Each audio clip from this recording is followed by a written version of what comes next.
Welcome to Not Milk Never Milk. Subscribe if you're lactose intolerant. You start by choosing the destination you want the QR to open and why. A secure HTTPS page is best for mobile users. Make sure the landing page is responsive and fast because slow pages lose scans. Once decided, pick a QR generator that supports dynamic targets so you can change the link later. This saves reprinting. You also want tracking if you need scan metrics. Now prepare the final destination URL and any UTM tags or parameters you'll append.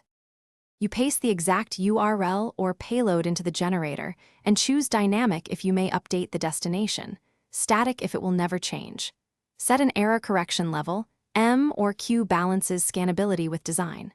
Pick an appropriate pixel size for printing or display and apply branding like a logo or color, but make sure contrast remains high. Once configured, generate a preview and scan it yourself with multiple devices to confirm it opens the correct destination every time. You export the QR at a resolution suited to the medium, SVG for web or 300 dpi PNG for print, and place it where users will scan naturally. Test across phones, operating systems, and network conditions. Also test broken link behavior and redirect speed. If scans fail, check the basics. Contrast against the background, minimum physical size, error correction level, and whether the URL contains unsupported characters that need encoding. Finally, if you used a dynamic